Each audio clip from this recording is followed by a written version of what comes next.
The chandeliers of the Hotel Mirabella cast golden light across the marble floors like liquid honey, each crystal fragment refracting the wealth and power gathered beneath its vaulted ceilings. Miami's elite moved through the ballroom in practiced elegance, their laughter carefully measured, their smiles professionally maintained.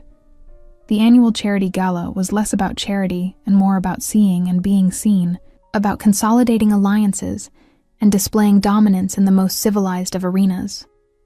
Elena Martinez stood near the bar, her champagne untouched, watching the performance unfold with the detached observation of someone who had learned to read rooms long before she understood why it mattered.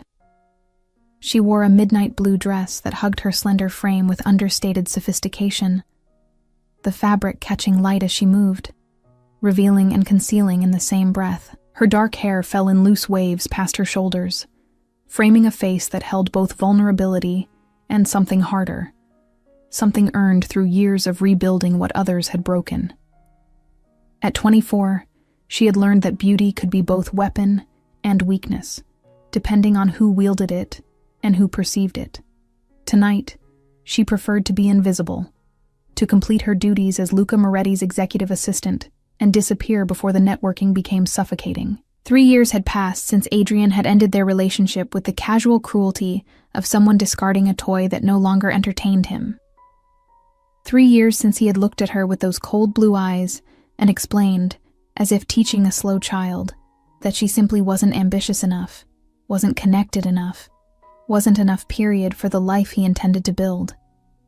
He had moved on to someone with a pedigree, someone whose last name opened doors, his charm could not, and Elena had been left to pick up the pieces of a self-worth he had systematically dismantled over 2 years of subtle erosion.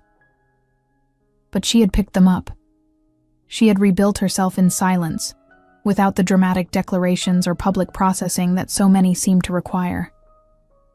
She had taken a position with Moretti Investments, initially as a junior analyst, and had proven herself through competence rather than charm. Luca Moretti had noticed her work ethic, her discretion, her ability to anticipate needs before they were spoken. Within 18 months, she had become indispensable to him, managing not just his legitimate business interests, but occasionally glimpsing the shadows where his real power resided. She knew what he was.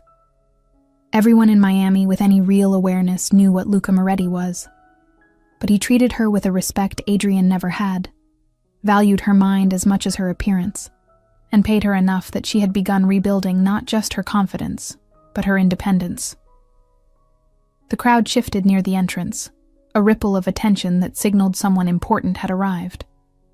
Elena glanced up from her champagne and felt the ground tilt beneath her feet. Adrian Blackwood moved through the gathering with the easy confidence of inherited privilege, his tailored tuxedo perfect, his blonde hair styled with careless precision. He had aged well, she noted with the objectivity of someone no longer invested in his approval. The woman on his arm was exactly what Elena had expected, all refined features and bored elegance, the kind of partner who understood that marriage was a business arrangement with aesthetic requirements. Their eyes met across the ballroom. Elena saw the moment recognition flickered through Adrian's expression, followed immediately by calculation. She had changed since their last encounter, she knew. The softness he had criticized was gone, replaced by a composed strength that came from surviving his rejection and emerging sharper for it. She held his gaze for exactly 3 seconds, long enough to show she was unafraid, short enough to deny him the satisfaction of rattling her, then deliberately turned back to her champagne. She felt him approach before she saw him, that particular displacement of air that came with unwanted attention. Elena. His voice carried the same smooth confidence it always had, as if the past 3 years had been an intermission rather than an ending. I wasn't expecting to see you here. I heard you were working as someone's secretary. The diminishment was intentional, the verbal equivalent of patting her head.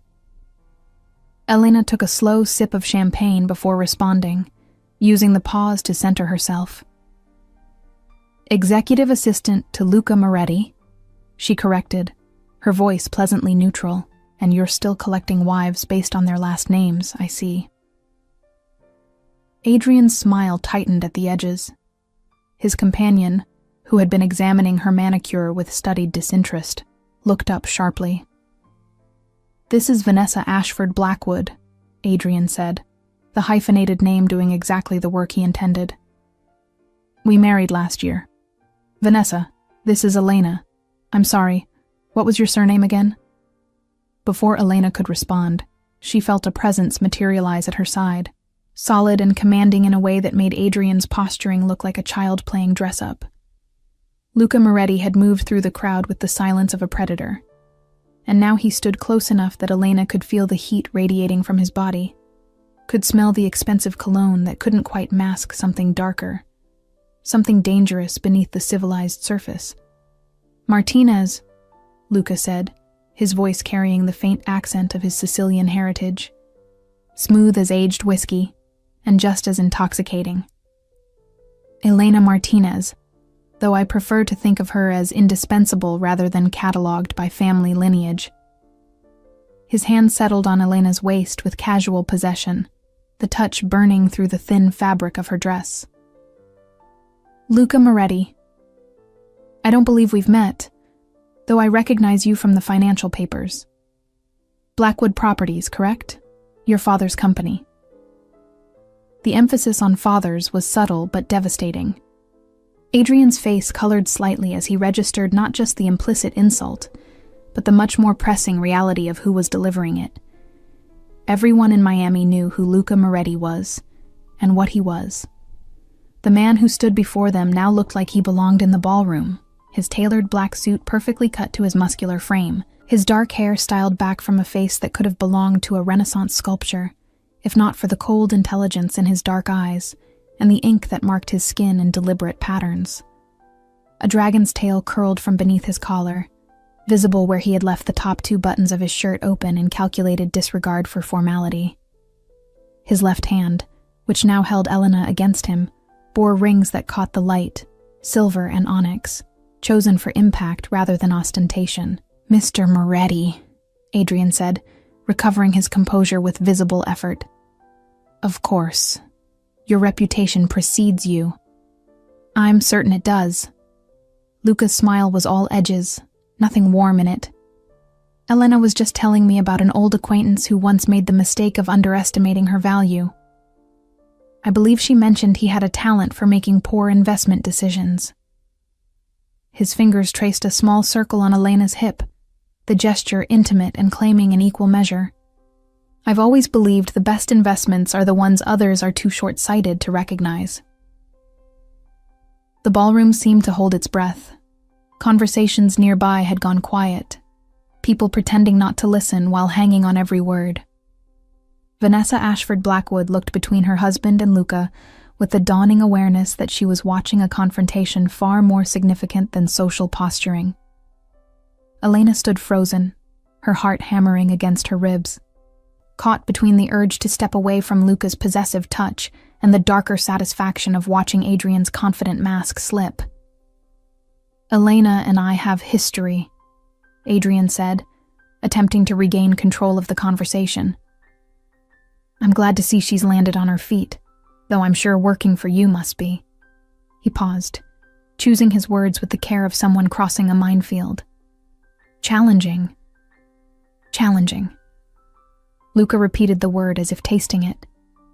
"Yes, I imagine any position requiring competence rather than connections would seem challenging from your perspective."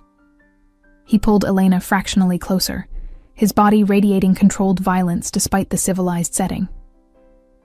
"Elena handles challenges with remarkable grace. It's one of her many valuable qualities, among others." The implication hung in the air, deliberate and unmistakable. Elena felt her face flush, but she forced herself to remain still, to let this play out, even as her mind raced to understand what Luca was doing and why. He had always been professional with her, respectful of boundaries even as he brought her deeper into his world. This public claiming was new territory, and she couldn't tell if he was genuinely interested or simply enjoyed putting men like Adrian in their place. Adrian's jaw tightened. "I should introduce Vanessa to the Hendersons before dinner," he said, the retreat couched in social necessity. "Elena, it was unexpected to see you. Mr. Moretti, a pleasure." The last word came out strained, more obligation than truth. "The pleasure," Luca said softly, "was entirely mine." He waited until Adrian and Vanessa had disappeared into the crowd before his hand slid away from Elena's waist, leaving cold air where warmth had been. "Forgive the presumption. You looked like you could use an intervention." Elena finally allowed herself to breathe, turning to face him fully. Up close, Luca Moretti was even more overwhelming than usual, all controlled power and dangerous elegance. The ink on his neck continued up behind his ear, she noticed, disappearing into his hair in patterns she had never been close enough to trace. His dark eyes studied her with an intensity that made her feel exposed and seen in equal measure, as if he could read every thought she was attempting to hide. "That was him," she said quietly. "Adrian. The one I mentioned once, when you asked why I never dated." "I remember." Luca's expression shifted slightly, something predatory entering his features. "The fool who thought you weren't ambitious enough. I've been curious about the man stupid enough to let you go ever since." He plucked her untouched champagne from her hand and finished it in one smooth motion, his eyes never leaving hers. "He's exactly what I expected. All surface, no substance." "You didn't have to do that," Elena said, though she was unsure what exactly she was objecting to. The possessive touch, the public confrontation, the way her body still hummed with awareness from his proximity. "No," Luca agreed, setting the empty glass on a passing waiter's tray. "I didn't have to. I wanted to." He studied her face with unnerving focus.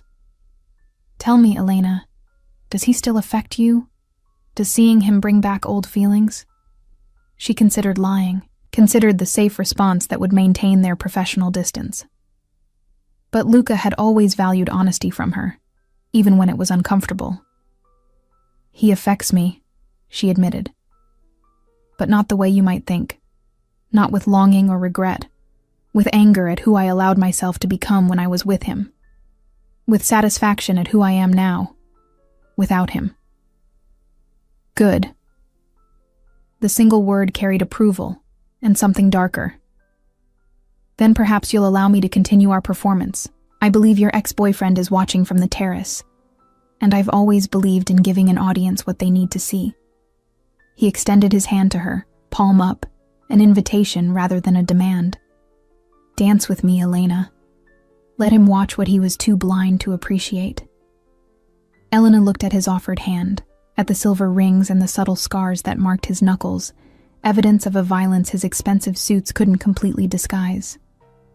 She thought about the safe response, about maintaining the professional boundaries that had served her well for 2 years. Then she thought about Adrian watching from the terrace, about the smug certainty with which he had dismissed her worth, about the years she had spent rebuilding herself in the aftermath of his careless cruelty. She placed her hand in Luca's. His fingers closed around hers with immediate possession, warm and strong and certain. "Show me," she said softly. "Show me what he lost." Luca's smile was dangerous and beautiful. "With pleasure." The orchestra had transitioned into something slower, something that required bodies to move closer together, rather than maintain the polite distance of faster tempos. Luca led Elena onto the dance floor with the confidence of a man who had never questioned his right to occupy any space he chose.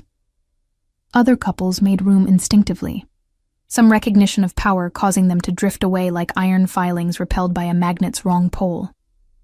Within moments, they had claimed the center of the floor, spotlighted by the chandeliers above, and observed by every person pretending not to stare. Elena's hand rested on Luca's shoulder, feeling the solid muscle beneath expensive fabric, her other hand engulfed by his larger one. His arm encircled her waist, pulling her closer than strictly necessary for the dance, close enough that she could feel his heartbeat against her chest steady and unhurried where hers raced. She had danced with him before, at corporate events where appearances mattered, but this felt different. Those had been performances of propriety.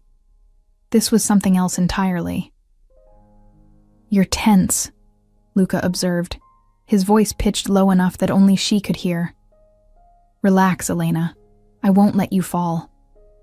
"I'm not worried about falling," she replied, allowing him to guide her into the rhythm. "I'm worried about what happens after this dance ends. After this dance ends, we have dinner, endure tedious speeches about causes that will receive a fraction of the money spent on this party, and then I take you home." His thumb traced a small circle on her lower back, a gesture so subtle that anyone watching would miss it, but she felt it like an electric current. Unless you're asking about something else. She met his eyes, those dark depths that held secrets she could only guess at. "Why are you doing this? We both know this isn't professional." "No," he agreed, spinning her gently before pulling her back in, closer than before. It stopped being professional the moment he looked at you like you were something he had discarded and might pick up again if nothing better was available. His jaw tightened briefly, the only sign of the anger he kept leashed beneath his civilized exterior. "I don't allow anyone to treat what's mine with such disrespect." "I'm not yours," Elena said, though the protest sounded weak even to her own ears. "Aren't you?" Luca's question hung between them as he guided her through a turn, his movements precise despite the distraction of their conversation. "You've been at my side for 2 years, Elena. You know things about my business that could destroy me if shared with the wrong people. You've seen me at my worst, my most vulnerable, and never once betrayed that trust. You've made yourself essential to my life in ways that go far beyond typing my correspondence and managing my calendar." He leaned closer, his breath warm against her ear. "If that doesn't constitute belonging to me in some capacity, I don't know what does." The words should have frightened her, the possessiveness in his tone, the casual claim of ownership, the implicit threat in acknowledging she knew too much. All of it should have sent her running. But instead, she felt something unlock in her chest, some tension she hadn't known she was carrying finally releasing. Perhaps she had been his long before tonight, before Adrian reappeared, before this dance. Perhaps she had been his since the first time he had looked at her work and said "excellent" with genuine approval, or the first time he had asked her opinion and actually listened to her answer, or any of the 1,000 small moments when he had treated her as valuable rather than decorative. "He's watching," Elena murmured, catching sight of Adrian on the terrace through the tall windows.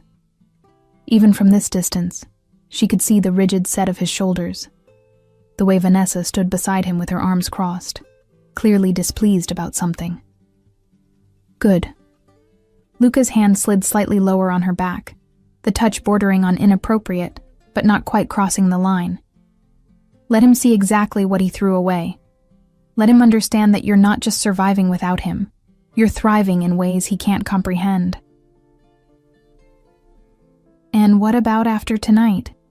Elena asked, voicing the question that had been building since Luca first touched her waist. "What happens when we're not putting on a show for my ex-boyfriend? Do we go back to pretending this is just a professional relationship?" Luca was quiet for several measures, guiding her through the dance with practiced ease while he considered his answer. When he finally spoke, his voice carried a weight that made her look up sharply. "I've spent 2 years pretending, Elena. 2 years watching you rebuild yourself into someone stronger than the broken girl Adrian Blackwood left behind. 2 years respecting the distance you needed to heal and find your own power." He pulled her flush against him, eliminating even the pretense of propriety, his dark eyes boring into hers. "But I'm done pretending. Seeing him tonight, seeing the way he looked at you like you were still that girl he could dismiss, it clarified something for me. You're not just essential to my business, you're essential to me. And I'm a man who protects what's essential." Elena's breath caught in her throat. She was aware of the stares now, no longer subtle, people openly watching their dance with fascination and speculation. The implications of being publicly claimed by Luca Moretti were not lost on her. He was not a man who made casual gestures or empty declarations. Whatever he was saying now, he meant absolutely, and that meant her life was about to change in ways she couldn't fully anticipate. "I don't need protection," she said, though her voice lacked conviction. "Everyone needs protection," Luca countered. "Even strong people, especially strong people, because they make enemies simply by refusing to break." His hand came up to cup her face, thumb brushing her cheekbone in a gesture so tender it seemed at odds with everything else about him. "I'm not offering to save you, Elena. I'm offering to stand beside you while you save yourself. But I'm also making it clear to every man in this room, especially the fool on the terrace, that you're under my protection now. Anyone who hurts you answers to me." The music swelled toward its conclusion, the final notes hanging in the air like a question waiting to be answered. Elena knew that whatever she said next would set the course for everything that followed. She could step back, thank him politely, and attempt to resurrect the professional boundaries that had kept her safe for 2 years. Or she could acknowledge the truth that had been building between them. Acknowledge that she wanted this dangerous man with his violent world and his unexpected tenderness. Wanted him in ways that had nothing to do with Adrian and everything to do with who Luca was when the rest of the world wasn't watching. The music ended. The ballroom erupted in polite applause. Luca held her gaze, waiting for her decision, his hand still cupping her face as if they were the only 2 people in the room.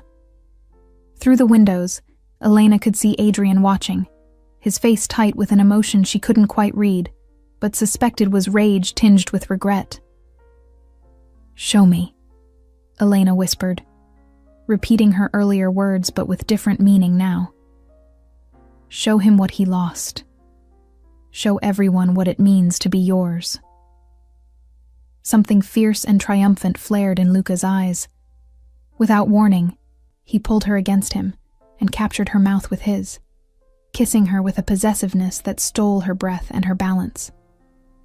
The kiss was not gentle or tentative. It was claiming and absolute, a public declaration that left no room for misinterpretation. Elena heard gasps from the crowd, felt the weight of hundreds of eyes on them, but none of it mattered because Luca was kissing her like she was oxygen and he had been drowning.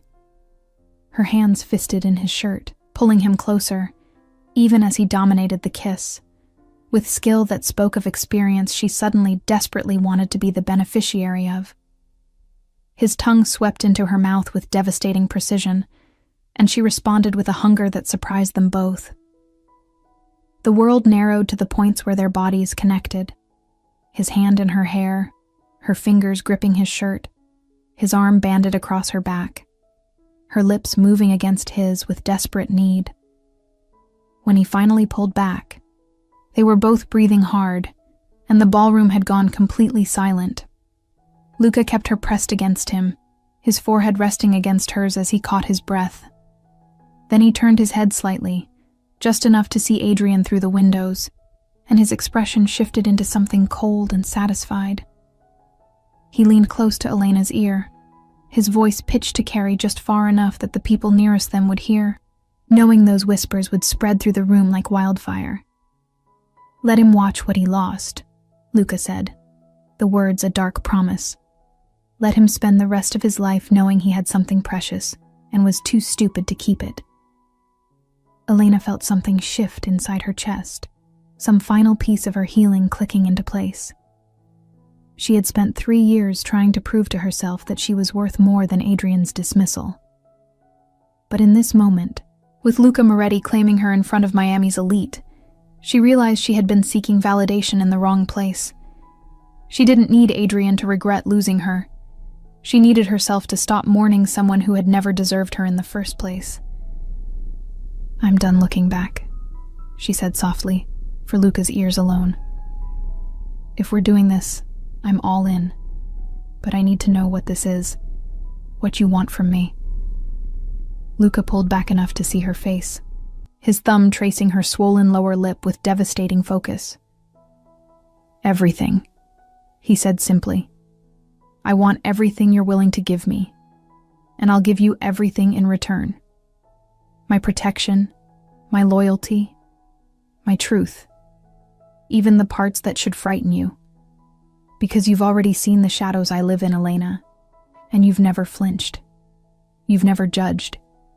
You've simply been there, competent and steady and strong, making yourself impossible for me to ignore."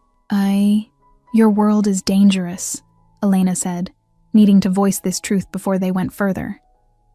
"I've glimpsed enough to know that being with you means accepting things I can't speak about, seeing things I can't unsee."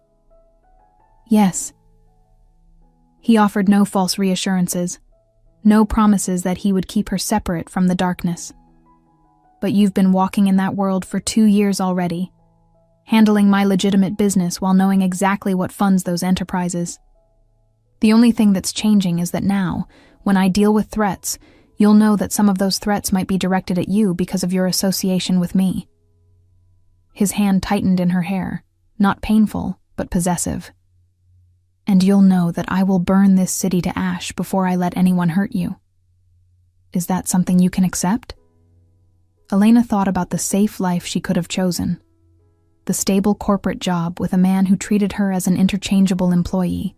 The relationship with someone appropriate and boring, who would never kiss her like Luca just had. Never make her feel like the most essential person in his universe. She thought about Adrian and his casual cruelty, about the years she had wasted trying to be enough for someone who had never valued what she offered.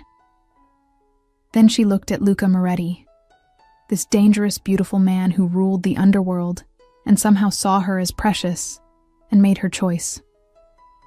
"I can accept it," she said, "on one condition." His eyebrow arched, intrigued. "Name it." "You respect that I'm not some delicate thing that needs to be kept in the dark. If I'm going to be with you, truly with you, then I need to understand your world fully. No sanitized versions, no protecting me from the truth. I'd rather face reality and choose you with open eyes than live in ignorance and false safety." For a long moment, Luca simply stared at her, something like wonder crossing his features. Then he smiled, and it was genuine warmth, rather than the cold satisfaction he had directed at Adrian. "You continue to surprise me, Elena Martinez. Most people beg me to keep them ignorant. You're demanding truth." "Most people," Elena said, "aren't worth your time."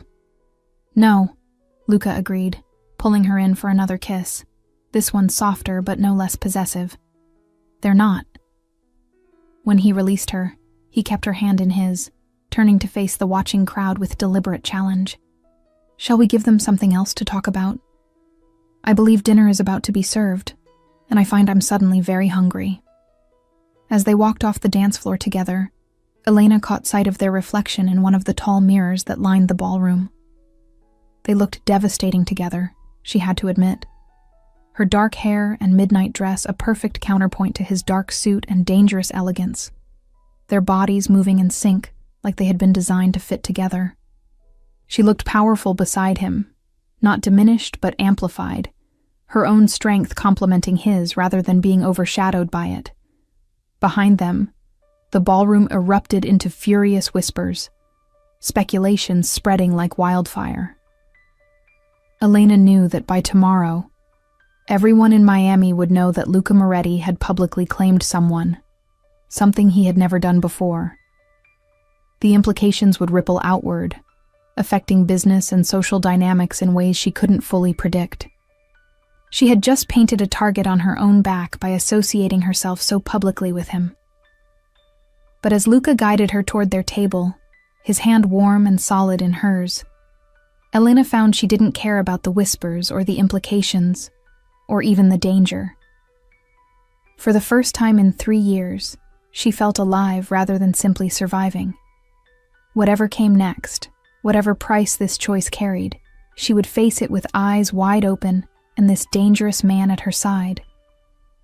Through the windows, she caught one final glimpse of Adrian, his face twisted with rage and something that might have been regret.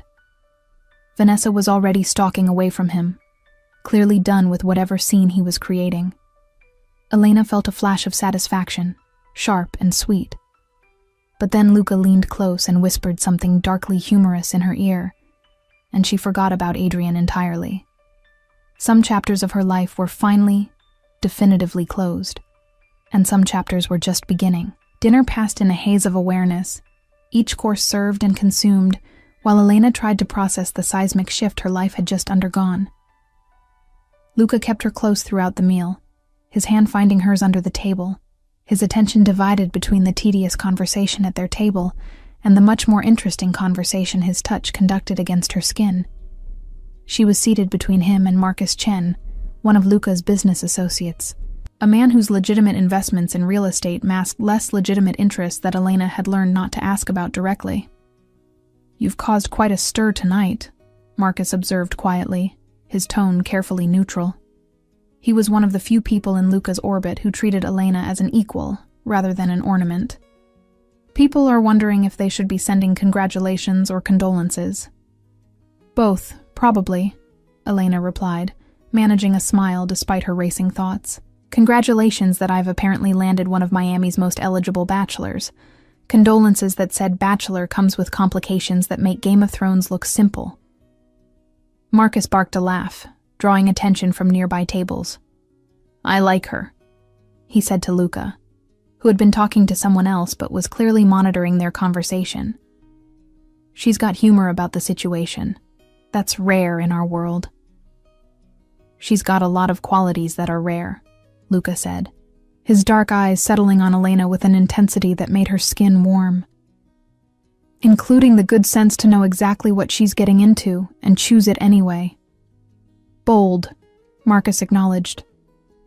"Though I suppose she'd have to be, working for you for 2 years and maintaining her sanity.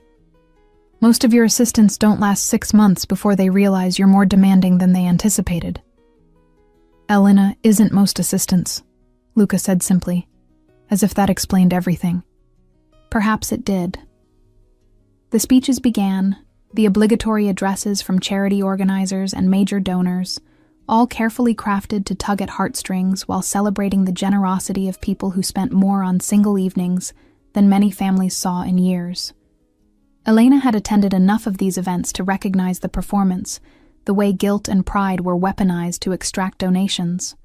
She watched Luca write a check during one particularly moving speech about children's education, the amount casual enough that he didn't even blink, large enough that several people at nearby tables craned their necks trying to see the figure.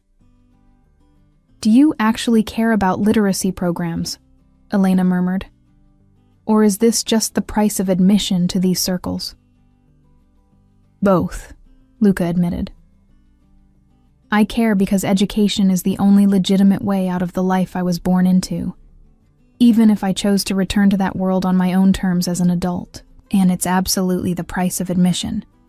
If I don't donate generously to causes the elite care about, they start asking uncomfortable questions about where my money comes from." He signed the check with a flourish and handed it to the organizer who had approached their table. "It's cheaper to buy goodwill than to deal with investigations." "Pragmatic," Elena observed. "Always." He leaned closer, his voice dropping so only she could hear. "Are you all right? I know I've thrown you into the deep end tonight. If you need to leave, we can make excuses."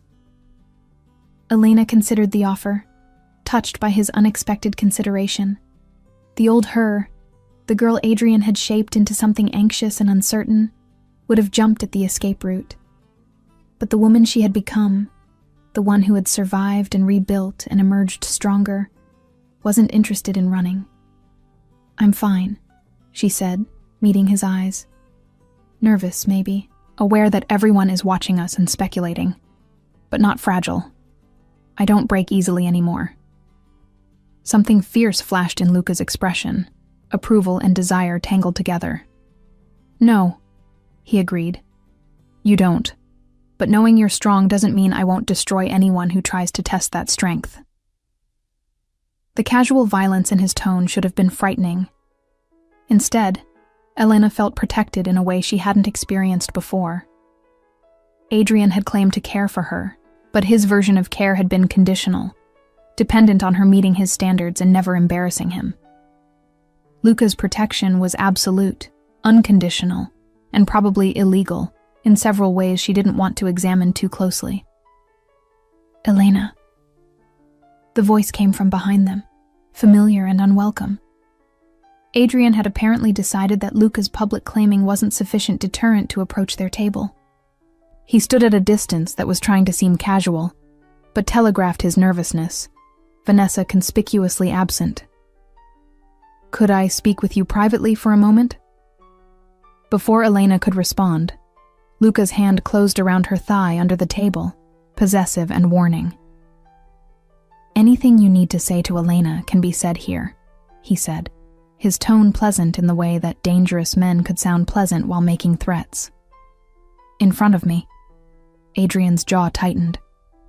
"This is a private matter between Elena and myself.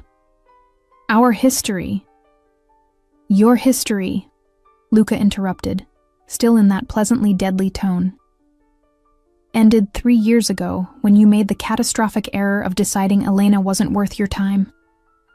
What you're attempting now is trespassing on someone who belongs to me. I'm trying to decide if I find that amusing or insulting." "She's not property," Adrian snapped, finally showing real emotion. "You can't just claim ownership of a person." "No," Luca agreed. "I can't. But Elena chose to accept my protection and my claim. She did so publicly, in front of everyone here, when she kissed me back like she was drowning, and I was air." He leaned back in his chair, the picture of relaxed confidence, but Elena could feel the coiled violence in him, ready to strike. "So I'll ask you again, more directly this time. What do you want with my Elena? What could you possibly have to say that would be worth the risk of annoying me?" Elena watched the color drain from Adrian's face as he finally understood who he was dealing with. Luca Moretti wasn't just wealthy and connected. He was dangerous in ways that couldn't be bought or negotiated with. Adrian had built his life on soft power, on connections, and inherited privilege. Luca had built his on something much harder and more unforgiving.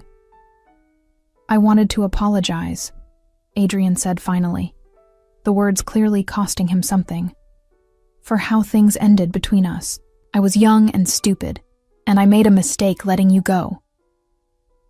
Elena felt Luca's grip on her thigh tighten slightly, waiting for her response.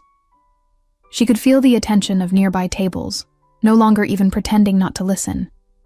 This moment would define how Miami's elite saw her, as someone with agency, or someone who could be passed between men like property.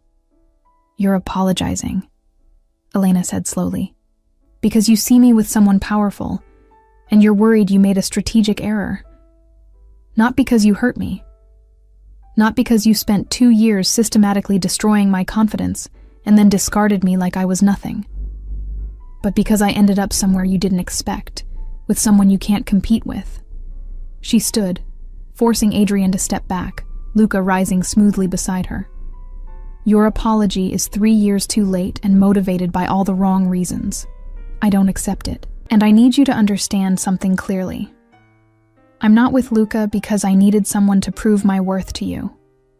I'm with him because he saw my worth when I couldn't see it myself, because he treated me with respect when you were teaching me to accept less, because he's the kind of man who keeps his promises even when they're difficult." She stepped closer to Adrian, holding his gaze. "You didn't make a mistake letting me go, Adrian. I made a mistake staying with you as long as I did. The only thing I regret is the time I wasted trying to be enough for someone who was never going to value me." Adrian's face flushed red.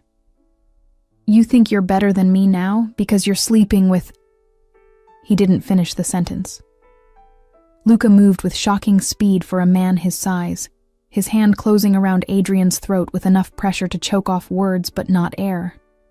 The entire ballroom seemed to freeze, conversation dying mid-sentence as everyone turned to watch. "Choose your next words very carefully," Luca said softly, his voice carrying despite the intimate proximity of the threat. because the only reason you're still breathing is that Elena has a kind heart and wouldn't want me to ruin this charity event by throwing you through a window. But my patience has limits, and you've just found one." He released Adrian with a small push that sent the other man stumbling backward. "Elena's worth more than you'll ever comprehend. The fact that you're trying to diminish her choices as being about you proves exactly how small you are. Now leave, before I forget that I'm trying to be civilized tonight." Adrian fled, stumbling slightly in his haste to put distance between himself and Luca. Vanessa appeared from somewhere near the bar, falling into step beside him with her face carefully neutral, though Elena caught the flash of satisfaction in her eyes. Apparently, Vanessa had her own grievances with her husband. The ballroom remained frozen for another heartbeat, then slowly, deliberately, someone began to clap. Elena turned to see Marcus Chen applauding slowly, a broad smile on his face. Others joined in, and within seconds, a significant portion of the room was applauding, though whether they were celebrating Luca's defense of her or simply acknowledging his dominance display, Elena wasn't sure. "I think," Luca said, pulling Elena close against his side, "we've provided enough entertainment for one evening. Would you like to leave? I can have the car brought around." Elena nodded, suddenly exhausted by the emotional whiplash of the night. As they made their way toward the exit, people parted like water around them, some offering congratulations, others simply staring with fascination or fear. Elena kept her head high, her hand in Luca's, refusing to show any uncertainty, even as her mind raced trying to process everything that had happened. Outside, Miami's humid night air hit her like a wall after the ballroom's climate control. The valet had already brought Luca's car around, a sleek black Mercedes that probably cost more than most people's houses. He held the door for her, his hand at the small of her back guiding her inside, then circled around to the driver's side. The interior was quiet luxury, leather and expensive electronics, and as Luca pulled away from the hotel, Elena finally allowed herself to breathe fully for the first time in hours. They drove in silence for several minutes, the city lights sliding past the windows, before Luca finally spoke. "I'm sorry," he said quietly, "for putting you in that position, for making you deal with him in such a public way. I let my anger at how he treated you override my consideration for how you might want to handle seeing him again." Elena turned to look at him, surprised by the apology. "You're sorry for defending me?" "I'm sorry for assuming you needed defending," Luca clarified. "You handled him perfectly. Better than I did, actually. My solution was violence. Yours was truth. That's always been the difference between us." "I liked that you wanted to defend me," Elena admitted. "Adrian never did. Whenever someone was rude to me or dismissive, he would tell me I was being too sensitive, that I needed to develop thicker skin. Having someone actually get angry on my behalf was..." She trailed off, searching for the right word. "Validating." "He's a fool," Luca said flatly. "And that's the last time his name crosses my lips tonight. I don't want to spend what's left of this evening discussing men who never deserved your time." He glanced at her as they stopped at a red light. "Where am I taking you? Home? Or somewhere else?" The question was weighted with meaning. Home meant her apartment, meant space and time to process, meant maintaining some distance while they figured out what this new dynamic between them would look like. Somewhere else meant his penthouse, meant no distance, meant diving into whatever this was with both feet and no safety net. Elena thought about the safe choice, the careful choice, the choice that would give her time to be certain. Then she thought about Luca's kiss, about the way he had held her like she was precious and claimed her like she was essential, about the fact that she had already spent 3 years being careful and safe, and it had only led to loneliness and professional competence without personal joy. "Somewhere else," she said softly. "Your place. I don't want to be alone tonight." Luca's hand found hers across the center console, threading their fingers together. "You won't be," he promised. "Not tonight. Not any night you don't want to be." As they drove through Miami's glittering streets toward whatever came next, Elena felt that same sensation from the dance floor, of chapters closing and chapters beginning, of becoming someone new while reclaiming parts of herself she had lost. The girl Adrian had broken was gone, replaced by a woman who knew her worth and chose dangerous, beautiful men who saw it too. Behind them, the Hotel Mirabella's lights faded into the distance, and with them, the last remnants of a life Elena no longer wanted. Luca's penthouse occupied the top 3 floors of a building in Brickell, the windows offering panoramic views of Miami's skyline and Biscayne Bay beyond. Elena had been here before, of course, for work, collecting documents, waiting while Luca finished business calls, occasionally staying late when deals required her presence. But entering now, with his hand at the small of her back and the explicit understanding of what this visit meant, everything felt different. The space that had been impressive but impersonal transformed into something intimate, charged with possibility, and the kind of nervous anticipation that came with crossing thresholds that couldn't be uncrossed. The elevator opened directly into his living space, a testament to wealth and security concerns in equal measure. The decor was masculine elegance: dark leather furniture, exposed brick walls, carefully chosen art that suggested both wealth and taste. But Elena noticed details now that she hadn't paid attention to before. The books stacked on the coffee table weren't for show. They were worn, actually read, their spines creased with use. A chess set sat on a side table mid-game, as if he had been playing against himself. Personal photographs in simple frames showed a younger Luca, with people she assumed were family, his arm around an older woman with his same dark eyes, the Sicilian countryside golden behind them. "You're nervous," Luca observed, shrugging out of his jacket and hanging it with care before turning to face her fully. "Second thoughts?" "No," Elena said honestly, setting her clutch on the entry table. "Not second thoughts. Just processing. 6 hours ago, I was your assistant preparing for a boring charity event. Now I'm in your penthouse after you publicly claimed me in front of half of Miami's elite and physically threatened my ex-boyfriend. It's a lot of change for one evening." "It is," Luca agreed, moving toward the bar and pouring 2 glasses of something amber and expensive. "Which is why we're going to slow down. No expectations, Elena. You're here because neither of us wanted to be alone tonight, because the evening was intense, and we both need to decompress. Anything else that happens is a choice, not an obligation." He handed her one of the glasses, and Elena recognized the gesture for what it was, a return of control, a reminder that she had agency even here, even with him. She took a sip of the whiskey, feeling it burn pleasantly down her throat, warming her from the inside. "And if I said I didn't want to slow down? If I said I've spent 2 years being careful and controlled and I'm tired of it?" Luca's eyes darkened with interest, but he maintained his distance. "Then I would ask if you're certain that's what you want, and not just adrenaline and vindication talking. Because once we cross certain lines, Elena, there's no going back to what we were. Our professional relationship will be complicated by personal entanglement. Your safety will be more at risk because being with me romantically paints a larger target on you than being my assistant ever did. People who want to hurt me will see you as leverage." He set his own glass down untouched. "I need you to understand that before you make decisions you can't unmake." "I understand," Elena said, moving closer to him deliberately, watching his control strain as she invaded his space. "I've understood for longer than you might think. Did you know I can tell when you're dealing with something violent? You come back to the office with a particular kind of tension, a hardness in your eyes that takes hours to fade.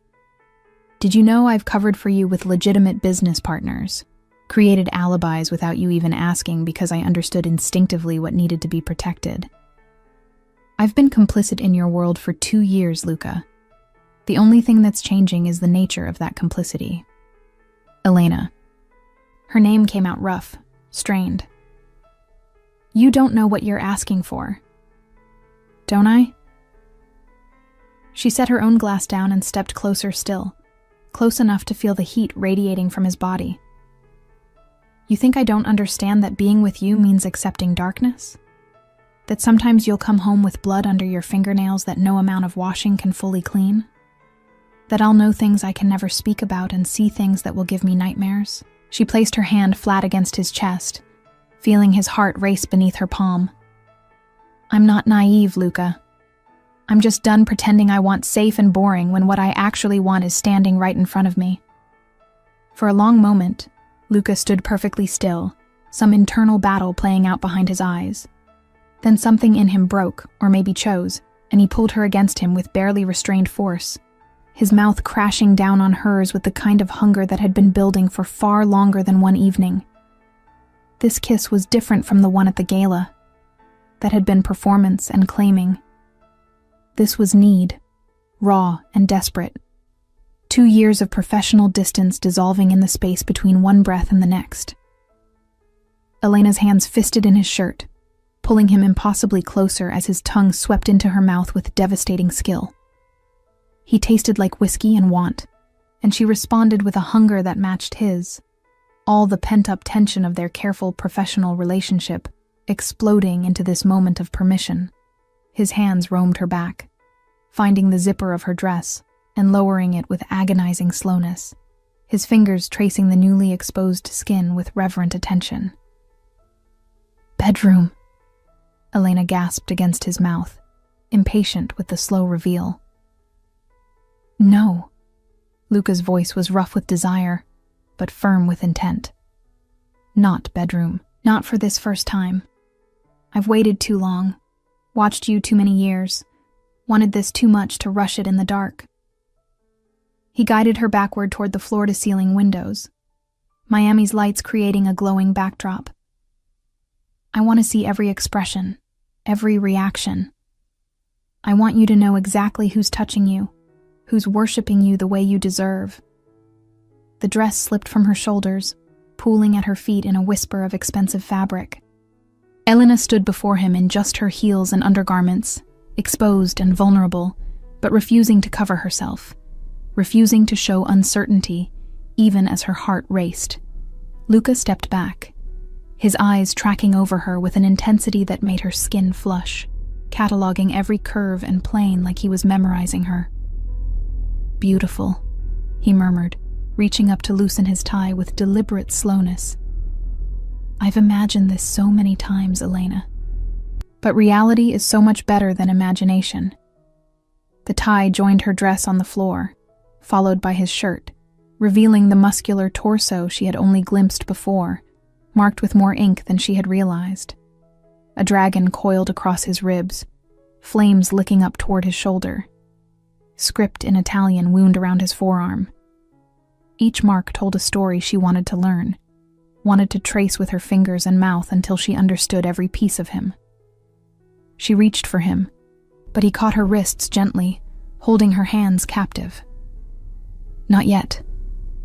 I need you to understand something first. His dark eyes burned into hers. I'm not a gentleman, Elena. I've done things that would horrify you if you knew the details. I've hurt people, killed people, built an empire on violence and fear and careful strategy. The man who kissed you at the gala is the same man who has ordered executions and destroyed lives without losing sleep. He released one of her wrists to cup her face, thumb brushing her cheek with unexpected tenderness. But with you, I want to be different. I want to be the man you deserve, even though I know I'm not. So if we do this, if you really want this, you need to tell me. Clear consent, Elena. No ambiguity. Elena understood what he was offering. A final chance to step back, to reconsider, to choose safety over passion. Adrian had never asked for consent, had simply assumed his right to her body the way he had assumed his right to her time and attention and emotional labor. But Luca, this dangerous man who ruled an empire built on violence, was asking permission with a vulnerability that made her throat tight. I want this, she said clearly, holding his gaze. I want you, not despite who you are, but including who you are. The darkness, the violence, the empire. I've known about it and I've never flinched. I'm not going to start now." She pulled her hand free from his grip and placed it over his heart, feeling the racing beat beneath. "I consent, Luca, completely, enthusiastically. Take me apart and put me back together. Show me what it means to be yours." The words unleashed something in him. He lifted her effortlessly, her legs wrapping around his waist as he pinned her against the window, the glass cool against her back while his body burned against her front. The contrast made her gasp, and he swallowed the sound with another devastating kiss, his hips pressing forward in a rhythm that promised everything and delivered enough to make her desperate. "Tell me," he growled against her neck, his teeth grazing the sensitive skin there. "Tell me what you want. I need to hear you say it." "Everything," Elena breathed, echoing his words from earlier in the evening. "I want everything with you." What followed was revelation and claiming in equal measure. Luca touched her like he was learning scripture, reverent and thorough, mapping every response until he knew exactly how to make her gasp, moan, beg. He was demanding but attentive, pushing her to edges she hadn't known existed while making sure she felt safe enough to fall. When he finally entered her, pinning her against the window with Miami glittering beneath them, Elena felt something fundamental shift in her understanding of intimacy. This wasn't just physical, wasn't just two bodies seeking pleasure. This was connection, profound and terrifying, the kind of merging that changed you on a cellular level. "Look at me," Luca commanded, his voice strained with the effort of maintaining control. "I want you seeing me when you come. I want you knowing exactly who's doing this to you." Elena forced her eyes open, meeting his dark gaze as he moved inside her with devastating precision. She could see everything in his expression. Desire, possession, something deeper that might have been love, or might have been obsession, or might have been both tangled so completely that separation was impossible. And in that moment, with Miami as their witness and pleasure building toward something catastrophic, Elena finally understood what it meant to be claimed by someone who would burn the world for you. When she shattered, it was with his name on her lips and his eyes locked on hers, and she took him with her over that edge, both of them falling together into something that felt terrifyingly like forever. After, when they had collapsed together on his couch, limbs tangled and hearts still racing, Luca pulled a throw blanket over them and held her against his chest like she was precious fragile. Elena traced the dragon on his ribs, following the ink's path with gentle fingers. "What does it mean?" she asked softly. "The dragon." "Protection and power," Luca answered, his hand stroking her hair with absent affection. "My grandfather had the same tattoo. In our family, it marks the ones who carry the weight of protecting everyone else." He caught her hand, bringing it to his lips. "I got it when I was 19, after my first kill. A reminder that power requires sacrifice, that sometimes we do monstrous things for the right reasons." "Tell me," Elena said, lifting her head to look at him. "Not about the kill specifically, but about who you are when you're not being Miami's respectable businessman." "I meant what I said. I want the truth, Luca. All of it." So he told her. Not everything, not the operational details that would genuinely endanger her, but the truth of his world. About his grandfather's immigration from Sicily, about building power in Miami's underworld through strategy and violence in equal measure, about the legitimate businesses that laundered money and the illegal enterprises that generated it. He told her about the codes he lived by, the lines he wouldn't cross even in a world built on crossing lines. He told her about the families under his protection, the businesses that paid for his shield, the politicians and police who took his money and looked the other way. And Elena listened, asking questions, seeking understanding rather than judgment, because she had meant every word. She wasn't here to fix him or save him or pretend his world was something other than what it was.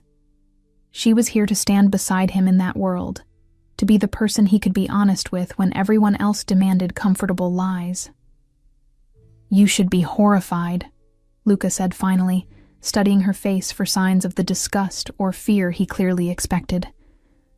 "I'm not," Elena said simply. "I'm scared, maybe, aware of the stakes in a way I wasn't before, but not horrified. Because the man who told me all of that is the same man who respects my boundaries, who asks for consent, who just made love to me like I was something precious." She pressed a kiss to his chest, right over his racing heart. "You're not a monster, Luca. You're a man who operates in a monstrous world and somehow maintains honor within it. That's not nothing. Elena." Her name came out rough, overwhelmed. "You're going to destroy me. You realize that? I've spent 20 years building walls, maintaining distance, and you're going to knock all of it down and leave me vulnerable in ways that could get me killed." "Then we'll just have to make sure you don't get killed," Elena said, with a confidence she didn't entirely feel. "Because I didn't go through the hell of reconstructing myself after Adrian just to lose you now that I've found you." Luca pulled her closer, his arms banding around her with protective possession. "No one touches you," he said, and it was promise and threat combined. "Not Adrian, not rivals, not anyone. You're mine now, Elena, and I protect what's mine with everything I am." "And I'm yours," Elena agreed, surrendering to the inevitable. "For better or worse, in darkness and light. We're in this together, now." Outside the windows, Miami gleamed in the darkness, beautiful and dangerous, and full of possibilities, both glorious and terrifying. And inside Luca's penthouse, two people who had been cautiously circling each other for years finally stopped pretending they didn't want to collide. The night stretched ahead of them, full of whispered confessions and shared vulnerabilities, bodies learning each other with patient thoroughness, building something that would either save them both or destroy them completely. Either way, there was no going back. They had crossed the line, and on the other side waited a future neither of them could fully predict, but both of them were willing to fight for. The morning arrived with brutal sunlight streaming through floor-to-ceiling windows, and Elena woke in Luca's bed with the ache of someone who had been thoroughly loved, and the confusion of someone whose life had fundamentally shifted overnight. Luca was already awake, propped against the headboard with a tablet in hand, conducting business despite the early hour, but his other hand rested in her hair, fingers moving through the tangled strands with absent affection, anchoring her even as he worked. "What time is it?" Elena mumbled, not yet ready to face the reality of morning and the implications it brought. 7, Luca said, setting the tablet aside to focus on her completely. "I let you sleep as long as possible, but we need to talk about practical matters before the day gets away from us." Elena sat up, pulling the sheet with her in an attempt at modesty that made Luca's lips quirk with amusement. "Practical matters sounds ominous." "Necessary," he corrected, pushing her hair back from her face with gentle fingers. "Last night changed things, Elena. By now, everyone who matters in Miami knows you're under my protection. That makes you a target for my enemies and an asset for my allies. We need to discuss security measures." The clinical tone he used for the word security measures sent a chill down Elena's spine. This was the reality of choosing Luca Moretti. Not just passionate nights and public claiming, but genuine danger from people who would hurt her to weaken him. "What kind of security measures?" "Driver," Luca said, ticking items off on his fingers. "Trained in defensive and evasive maneuvers. Bodyguard for public events, at least until we're certain there's no immediate threat.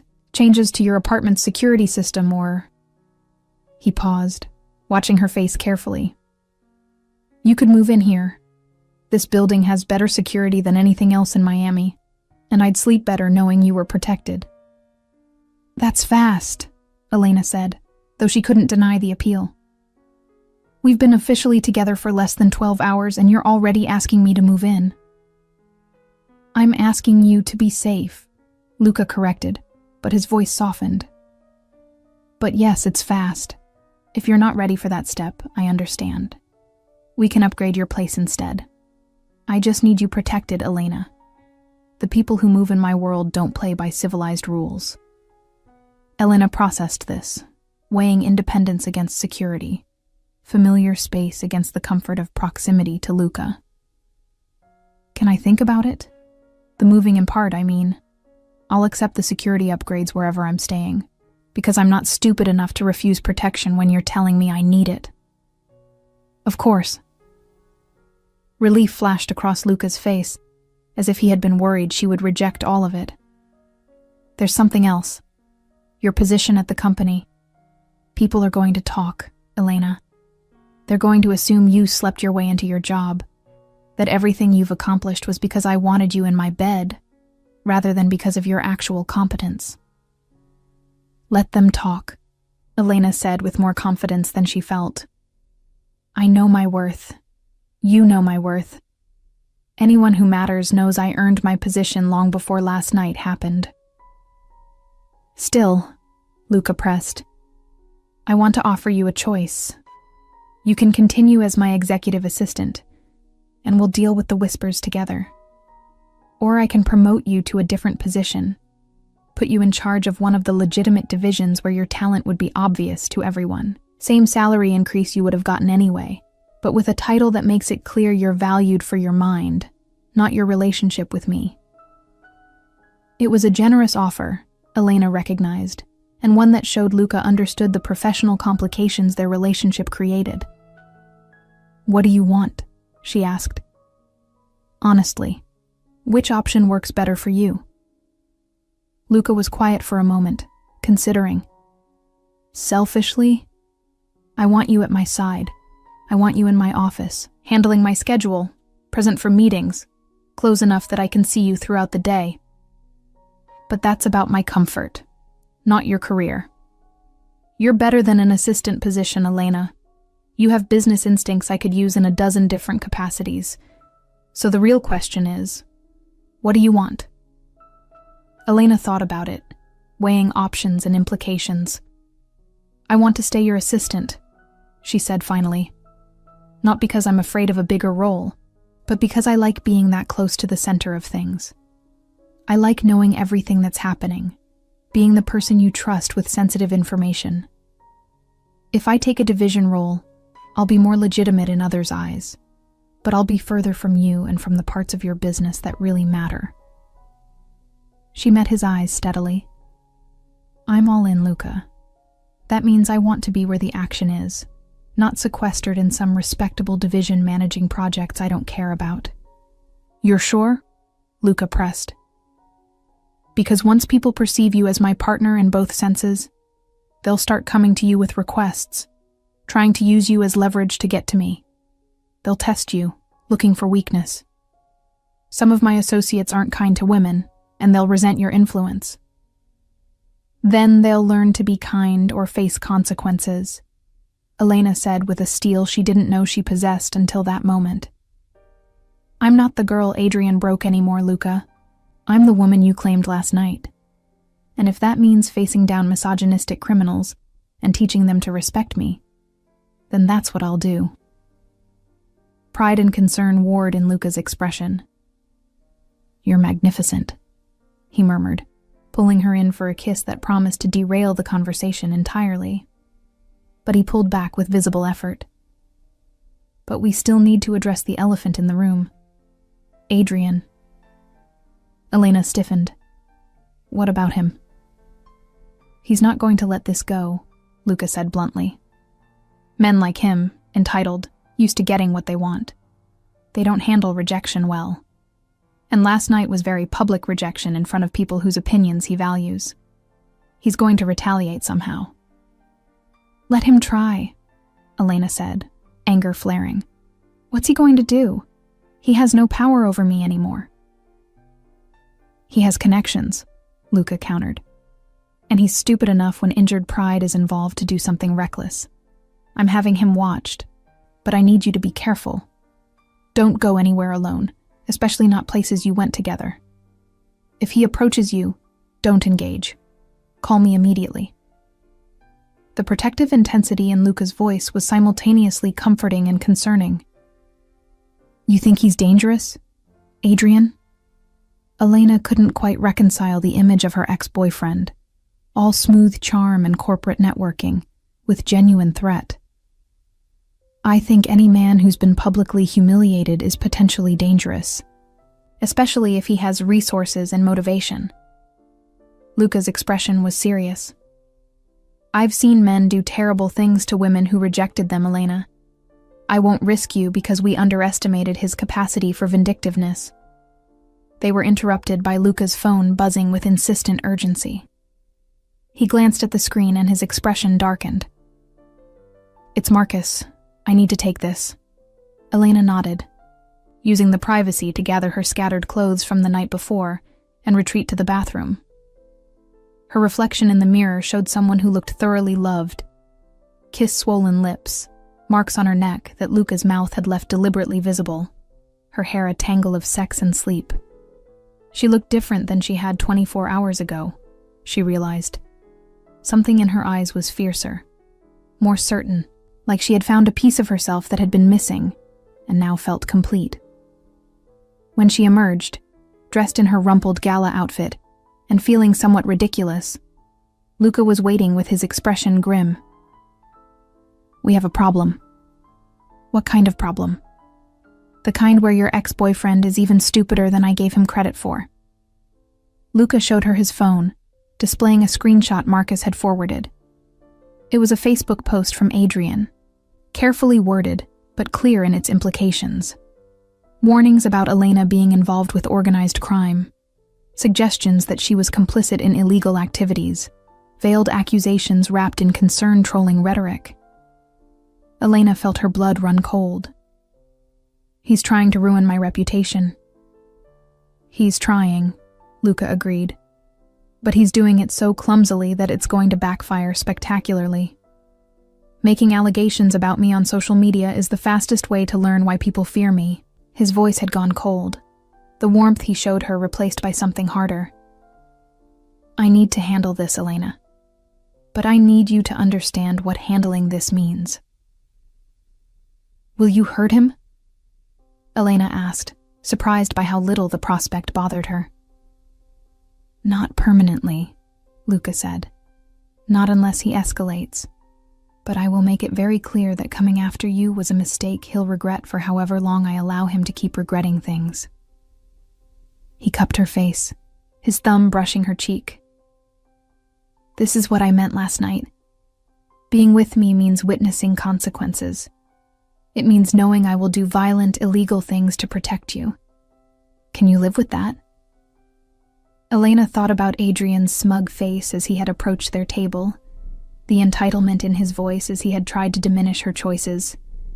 She thought about 3 years of rebuilding herself after his casual cruelty, about the scars that still ached when she let herself remember how small he had made her feel. And she thought about Luca, this dangerous man who treated her like she was precious, who had publicly claimed her and would burn the city to keep her safe. "Yes," she said simply. "I can live with that. In fact, I think I prefer it to the alternative of letting him think he can attack me without consequences." Luca's expression shifted, something fierce and approving entering his features. "You understand that makes you complicit? That knowing I'm going to hurt him and approving means you're as much a part of his world now as I am?" "I crossed that line when I kissed you back last night," Elena said.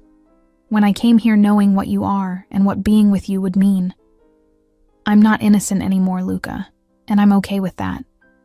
Adrian chose to make himself your enemy. He gets to live with what that means." "Then I need to go," Luca said, but he pulled her in for one more kiss, this one deeper and more possessive than necessary. "Stay here. The security system is active, and Marcus is sending someone to watch the building.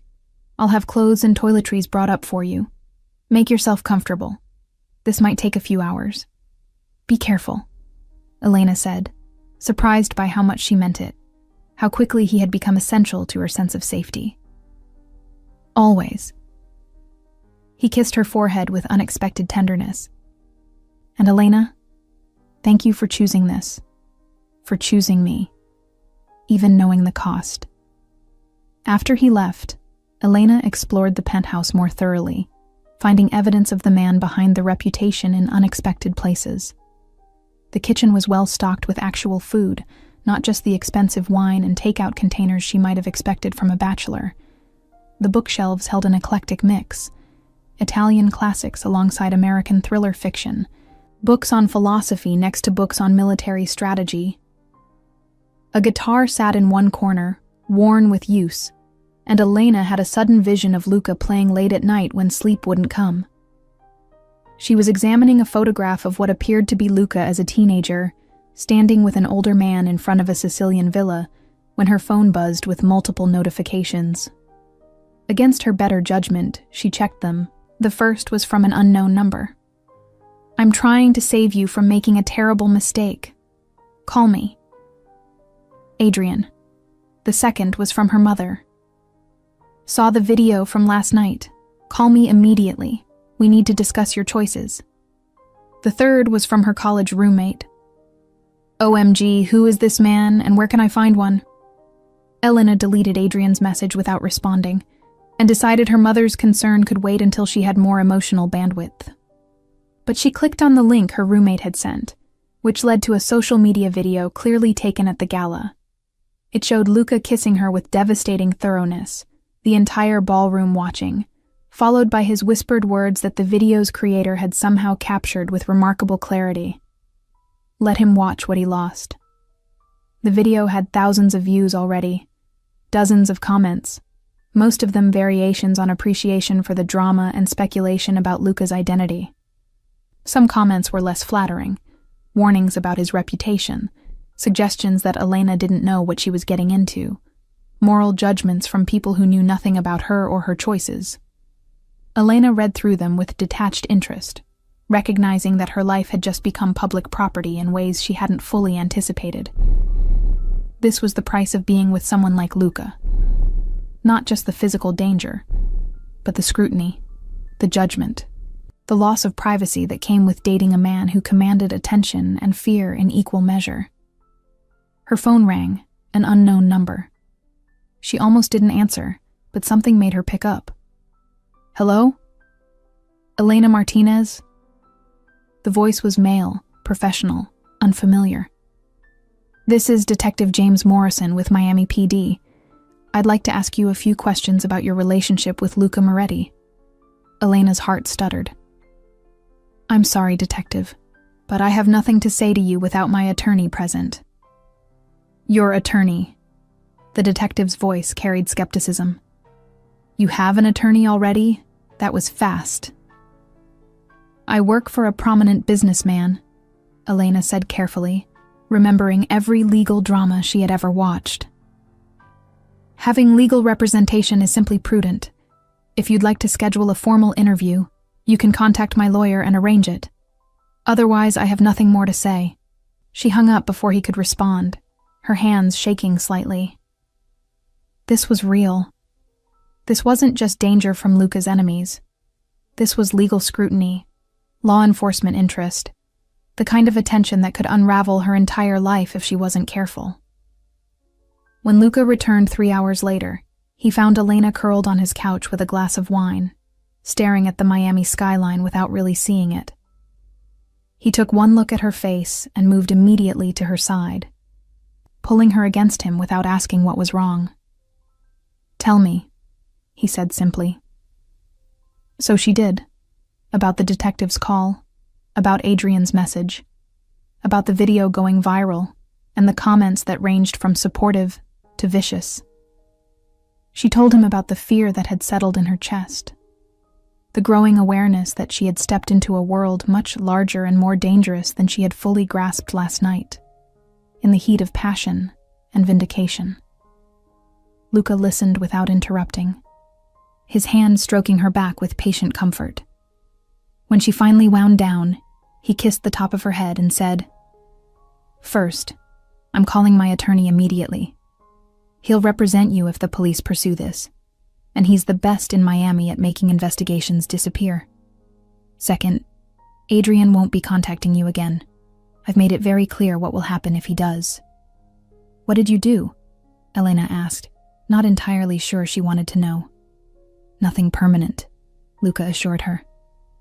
But he understands now that his social media campaign was remarkably stupid. His accounts have been deleted, his posts removed, and he's been encouraged strongly to leave Miami for an extended period. If he refuses, then consequences escalate. But I suspect he's smart enough to take the exit being offered.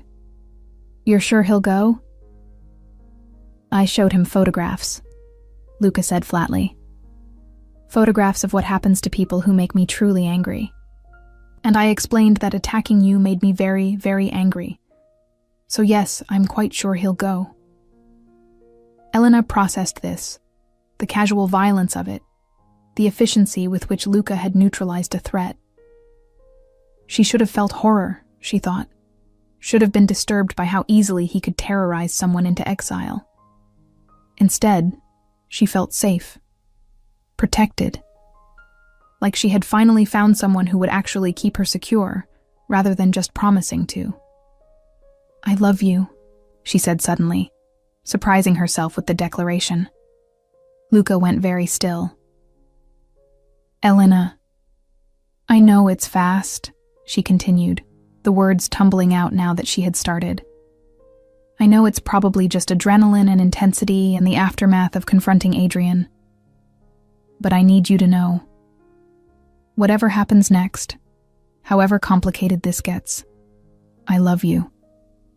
Not because you're protecting me, though I appreciate that.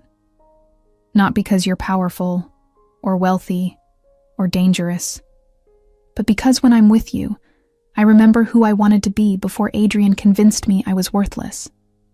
Because you see me, Luca, really see me, including the broken parts, and you treat all of it like it's valuable." For a long moment, Luca simply stared at her, his dark eyes intense with an emotion she couldn't quite name. Then he kissed her, gentle this time rather than passionate, like she was something fragile that required careful handling. "I loved you long before last night," he admitted against her lips. "I've loved you since you handled a supplier meeting when I was dealing with a crisis, since you made decisions without waiting for permission, because you understood what I needed, even when I couldn't articulate it. I've loved you since you looked at the darkness in my world and didn't run, didn't demand I change, just learned to navigate it alongside me." He pulled back to see her face clearly. "So yes, Elena, I love you too. Desperately. Dangerously, in ways that probably aren't healthy, but feel more real than anything else in my life." They stayed like that for a long time, holding each other while Miami buzzed with life beyond the windows, while Adrian fled the city he had once considered his domain, while Luca's enemies plotted and planned and looked for weaknesses they wouldn't find because Elena Martinez was not a weakness. She was the thing that made Luca Moretti stronger than he had ever been alone. Outside, the sun began its descent toward evening, painting the sky in shades of orange and pink, beautiful and temporary like everything else worth having. And inside Luca's penthouse, two people who had found each other against all odds held on tight and prepared for whatever came next. Because in their world, happy endings weren't guaranteed. They were fought for, protected with violence and devotion in equal measure, earned through surviving every attempt to tear them apart. And Elena and Luca were just getting started.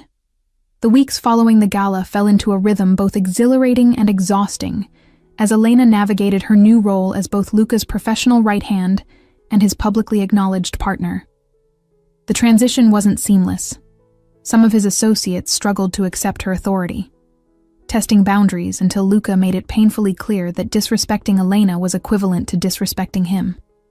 One particularly obtuse lieutenant learned this lesson after making a crude comment about her position, and while Elena never learned the specifics of his punishment, the man apologized with genuine terror the next time he saw her and never made that mistake again. She moved into the penthouse after 2 weeks, accepting that her apartment's security upgrades still couldn't match the fortress Luca had built for himself. Besides, she admitted privately, she slept better wrapped in his arms. The steady rhythm of his breathing beside her, the only thing that quieted the occasional nightmares about Adrian or detectives, or the shadowy enemies who existed at the periphery of Luca's world. Her belongings integrated seamlessly into his space, her books joining his on the shelves, her clothes claiming half his enormous closet, her presence transforming the penthouse from a bachelor's domain into something that felt like home. The legal scrutiny Elena had feared materialized more slowly than expected, but Detective Morrison remained persistently interested in her relationship with Luca. She attended 3 interviews with Luca's attorney present, answering questions with careful honesty about her legitimate work, while revealing nothing about the shadows where real power moved. Morrison was smart enough to know she was holding back, and frustrated by his inability to crack her composure. But without concrete evidence of wrongdoing, he could do nothing but watch and wait for mistakes they were careful not to make. Adrian, as promised, had left Miami. Elena heard through mutual acquaintances that he had taken a position with his father's company's New York office, that Vanessa had filed for divorce citing irreconcilable differences, that his social circle had largely abandoned him after his spectacular public humiliation.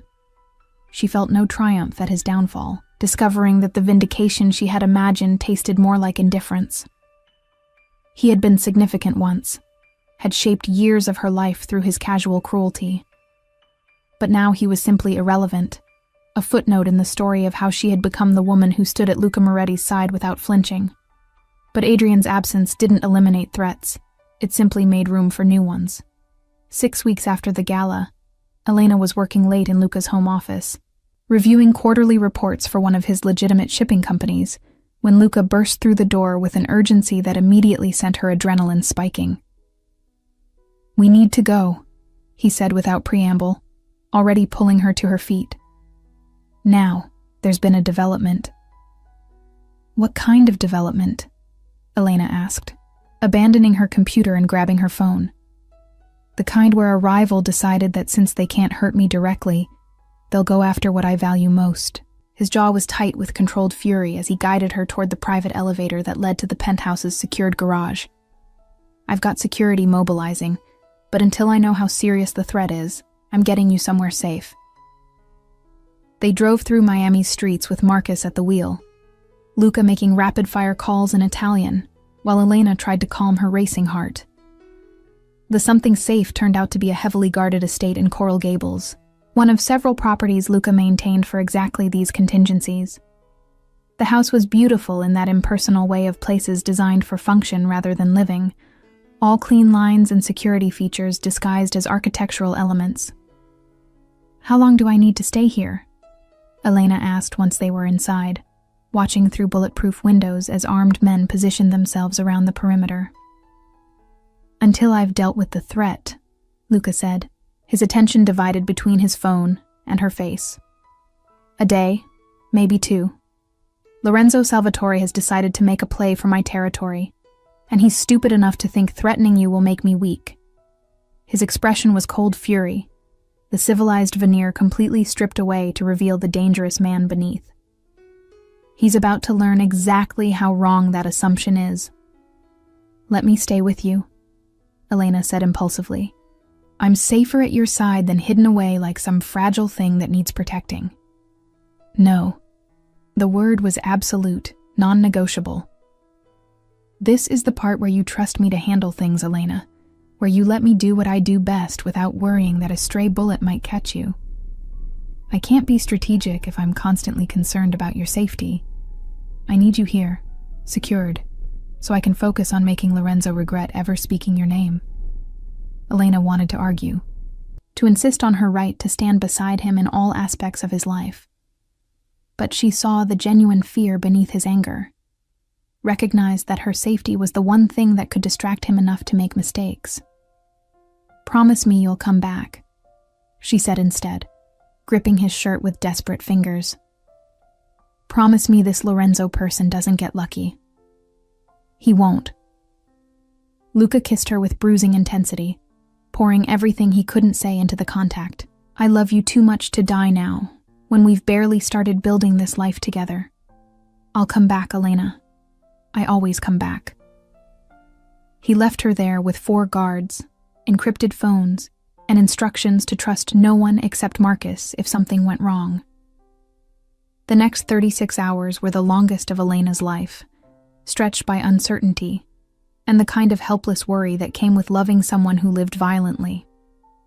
She tried to work, to read, to sleep, but nothing could quiet her mind's conjuring of worst-case scenarios. When Luca finally returned, he looked exhausted, and there was blood on his shirt. Not his, he assured her immediately, but he was whole and safe, and that was all that mattered. She threw herself into his arms with relief, so profound it made her knees weak, and he held her like she was the only thing keeping him upright. "It's done," he said simply. "Lorenzo is no longer a concern, and I've made it clear to everyone else that you are completely off limits. No games, no threats, no attempts to use you as leverage. Anyone who tries will face consequences that make what happened to Lorenzo seem merciful." Elena didn't ask for details, didn't need to know the specifics of how Luca had neutralized this threat. She simply held him, feeling the tension slowly drain from his body as the adrenaline faded and exhaustion took its place. They stayed in the safe house one more night, needing the privacy and security to reconnect without the pressure of their normal lives. In the morning, tangled in expensive sheets with Miami's sunrise painting everything golden, Luca traced the curve of Elena's hip with gentle fingers and said, "Marry me." Elena went very still. "What?" "Marry me," Luca repeated, propping himself up on one elbow to see her face clearly. "Not someday, not eventually when things are less complicated. Now, soon, as quickly as we can arrange it. Because the last 2 days taught me something I should have already known. Life is uncertain in my world, Elena. Threats emerge without warning, and I could die tomorrow despite all my precautions. And if I die, I want to die knowing I made you mine in every way possible. I want my name attached to yours, want the legal protections that marriage provides, want everyone to know you're not just my partner but my wife." He cupped her face, his dark eyes intense with sincerity. "I want to build something permanent with you in a world where nothing is promised. Say yes, Elena. Take the risk with me." Elena's eyes filled with tears she didn't try to hide. A year ago, even 6 months ago, she would have said the proposal was too fast, too dangerous, too much too soon. But that was before she had loved Luca, before she understood that sometimes the right choice was the reckless one, that playing it safe meant missing out on the best things life offered. "Yes," she said, watching his expression transform from tense anticipation to profound relief. "Yes, I'll marry you. I'll take every risk with you, Luca. Today, tomorrow, for however long we get." They married 3 weeks later in a small ceremony at the Coral Gables estate, surrounded by the people who mattered most, Marcus and a handful of Luca's trusted associates, Elena's mother who cried through the entire ceremony despite her ongoing concerns about her daughter's choices, and a judge who owed Luca enough favors not to ask questions about the expedited timeline. Elena wore a simple cream dress that cost more than her first car, and Luca wore a perfectly tailored suit with his grandfather's cufflinks. And when they said their vows, every word felt like both promise and prayer. The reception was intimate and beautiful. Dinner and dancing under string lights, while Miami's elite speculated from a distance about the wedding they hadn't been invited to. Elena danced with her new husband and felt something settle in her chest, not the ending of her story, but perhaps the conclusion of one chapter and the beginning of another. "No regrets?" Luca murmured against her ear as they swayed to music that filtered through the evening air. "Only that I didn't find you sooner," Elena answered honestly. "That I wasted time with men who didn't deserve me when you were waiting somewhere in my future. But you found me eventually," Luca said, spinning her gently before pulling her close again. And you've made me better, Elena. Softer in ways that don't diminish my strength. More human. Before you, I was just the machine everyone believed me to be. Efficient, calculating, dangerous. But you remind me that there's more to existence than power and control. You remind me what I'm actually fighting to protect. Months passed in a blur of contentment, cut with the occasional crisis, as Elena fully integrated into both Luca's world and the life they were building together. She learned to read the subtle signs of when he was dealing with something violent, learned to be present and supportive without asking questions that would burden him with details she didn't need. She learned which associates could be trusted and which ones were only allies of convenience, learned to navigate the complex politics of an empire built in shadows. And she discovered that being Luca Moretti's wife came with its own kind of power, the ability to speak with his authority in certain contexts, to command respect from people who had previously dismissed her, to make decisions that shaped their empire's direction. She wasn't just the woman behind the man. She was integral to the machine they operated together, her business acumen complementing his strategic violence in ways that made them formidable. But power came with costs she hadn't fully anticipated. There were nights when Luca woke from nightmares he wouldn't discuss, when the weight of the violence he committed in service of their life together showed in the haunted look behind his eyes. There were moments when Elena caught herself making morally questionable decisions, with the same casualness Luca showed, realized she had been fundamentally changed by proximity to his world. There were times she looked in the mirror and wasn't entirely sure she recognized the woman staring back. Stronger than she had been, certainly, but also harder, capable of things the girl Adrian had broken never could have imagined. And then, exactly 1 year after the gala where everything had changed, Elena discovered she was pregnant. She told Luca on the anniversary of their first kiss, presenting him with the positive test over dinner in the penthouse, where they had first made love. His reaction was everything and nothing like she had expected. Shock, certainly, but also profound joy and immediate terror as he confronted the reality of bringing a child into his dangerous world. "I can't keep them safe," he said, pacing their living room with agitated energy. "Not completely.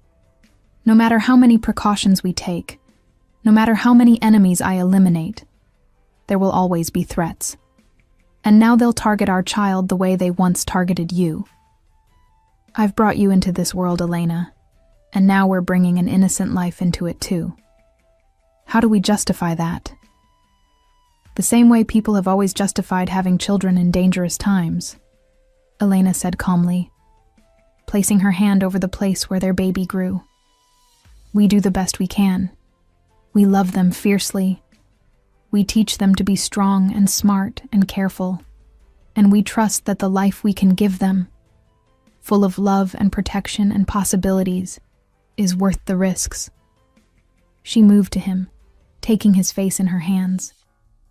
"You're going to be an amazing father, Luca, and our child will know they're loved, will grow up understanding both the light and shadow of the world. That's not nothing." "I'm terrified," Luca admitted, his hands covering hers. "More frightened than I've ever been facing any threat, any enemy. Because this isn't something I can control with strategy or eliminate with violence. This is faith, Elena. Faith that we can keep them safe, that we can be good parents despite everything." "Then we take that leap together," Elena said softly. "The way we've taken every other leap in this relationship.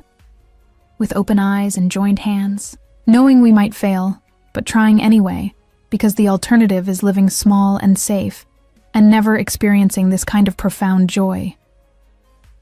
The pregnancy progressed smoothly, and Elena discovered that being Luca's pregnant wife came with even more protection than usual. He became nearly insufferable with his hovering attention, driving her to and from work personally, insisting on accompanying her to every doctor's appointment, treating her like she was made of glass despite her protests. But beneath the overprotectiveness was genuine vulnerability. Luca was preparing to be a father, confronting mortality and legacy in ways his violent life had previously insulated him from.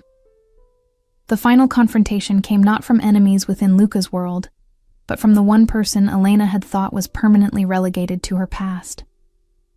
Adrian returned to Miami 8 months into her pregnancy, emboldened by time and distance, and apparently unable to let go of his obsession with reclaiming what he had lost. He showed up at one of the few public events Elena still attended, forcing his way past security to confront her in the restroom hallway. "You think you've won," Adrian said, blocking her path with his body. "You think marrying that criminal and carrying his bastard makes you better than me. But I see through it, Elena. You're still the insecure girl I dated, still desperate for validation, still—" He didn't finish the sentence. Luca appeared with the silence of a predator, his hand closing around Adrian's throat with enough pressure to cut off air and words simultaneously. The violence in his expression was absolute, the civilized mask completely abandoned. "I told you," Luca said quietly, his voice carrying more menace for its calmness. "What would happen if you ever came near her again? I gave you a chance to leave Miami and never return. You chose to ignore that mercy." He looked at Elena, who stood frozen watching this final confrontation with her past. "This is your choice, Amore. Do I kill him now, make him disappear so completely that no one will ever find the body? Or do I call the police? Let Detective Morrison finally have his wish of arresting me for something, knowing I'll be out by morning but you'll have to live with the media coverage? Your call, Elena. He's yours to judge." Elena looked at Adrian, really looked at him for the first time in over a year. She saw what she had refused to see when they were together, the weakness beneath the arrogance, the cruelty that came from insecurity rather than strength, the smallness of a man who needed to diminish others to feel significant. And she felt nothing. No anger, no fear, not even satisfaction at seeing him brought low. "Let him go," she said finally. "He's not worth the trouble, Luca. Not worth your time. Not worth the risk of arrest. Certainly not worth the satisfaction he'd feel knowing he mattered enough for you to kill him." She met Adrian's terrified eyes steadily. "You were right about one thing. I was insecure when we were together. But that girl is gone, Adrian. You killed her with your casual cruelty, and I rebuilt someone stronger from the ruins. Someone who doesn't need your approval or your regret, or your existence in my life whatsoever. So go away. Disappear back into whatever miserable existence you've built in New York. And know that every day for the rest of your life, you'll remember that you had something precious and you destroyed it because you were too stupid and small to recognize value when it was standing right in front of you." Luca released Adrian with a shove that sent him stumbling. "You heard my wife," he said, his arm coming around Elena protectively. "Leave. And if I ever hear your name in connection with Elena or our child again, I will reconsider her mercy. Are we clear?" Adrian fled without another word, and Elena watched him go with the finality of someone closing a door that had been left ajar too long. When she turned back to Luca, she found him studying her with an expression of pure admiration. "That was magnificent," he said softly. "Choosing mercy when you could have chosen violence, being the better person when he gave you every justification to be cruel." "I learned from the best," Elena replied, taking his hand and placing it over her swollen belly where their daughter was doing her nightly acrobatics. "You've taught me that real power doesn't need to prove itself with violence, that sometimes the strongest choice is the compassionate one." "You've taught me that too," Luca admitted. "Every day, you remind me that there's more to life than the empire I've built. That legacy isn't just about power and control, but about the love we create and the family we protect." He kissed her forehead gently. "Our daughter is lucky to have you as her mother, and I'm lucky to have you as my wife, my partner, my conscience when I need one." 3 weeks later, Elena gave birth to their daughter in the early hours of a Miami morning, and Luca held his child for the first time with tears streaming down his face. They named her Sophia, after Luca's grandmother, and she had her father's dark eyes and her mother's stubborn chin, and an instinct for wrapping everyone around her tiny fingers that suggested she would be formidable in her own right. Life settled into a new rhythm. Sleepless nights and the chaos of new parenthood layered over the ongoing reality of Luca's empire. But watching him with their daughter, seeing the legendary Luca Moretti reduced to helpless adoration by a 7-pound infant, Elena understood that they had created something more powerful than any empire built on violence. They had created family, redemption, proof that people could change without erasing who they fundamentally were.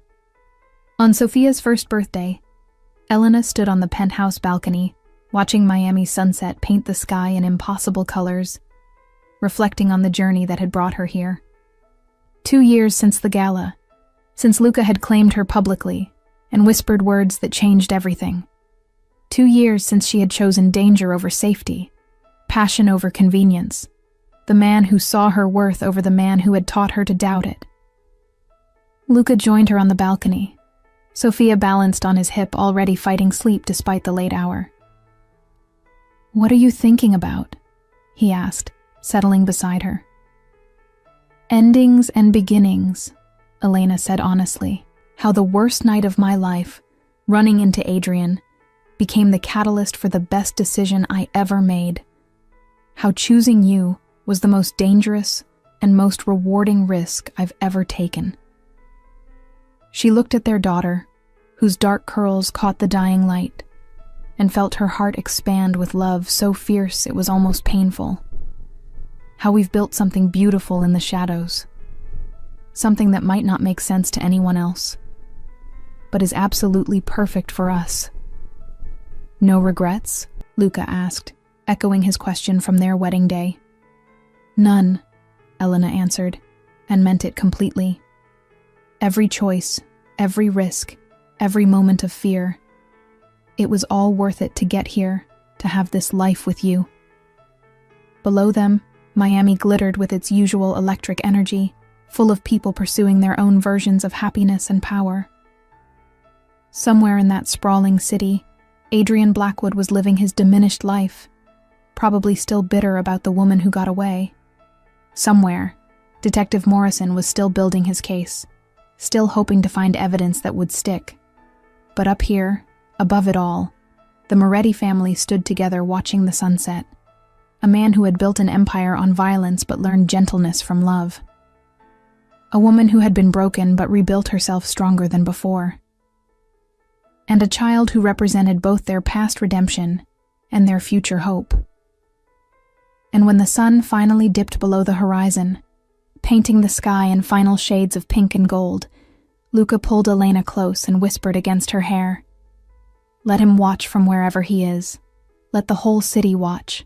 Let them see what we've built, what we've become. Because you're mine, Elena Moretti. You've always been mine. From the moment you kissed me back in front of everyone, we were inevitable.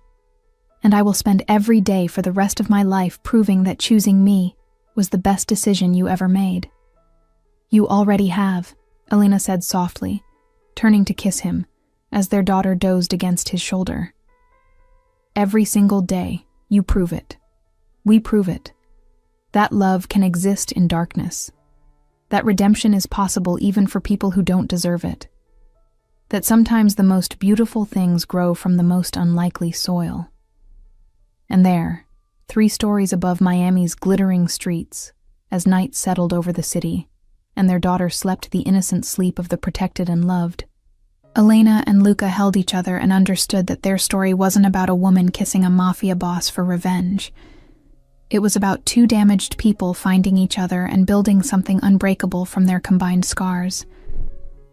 It was about choosing love even when it came wrapped in danger, about standing beside someone through darkness and light, about understanding that real power wasn't domination, but the courage to be vulnerable with the right person. Adrian could watch from whatever distant city he inhabited now. The rest of Miami could speculate about the notorious Luca Moretti and his unlikely wife.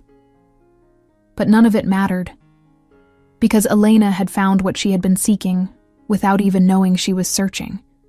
Not just love, but partnership. Not just security, but strength. Not just a man who wanted her, but a man who helped her become the best version of herself.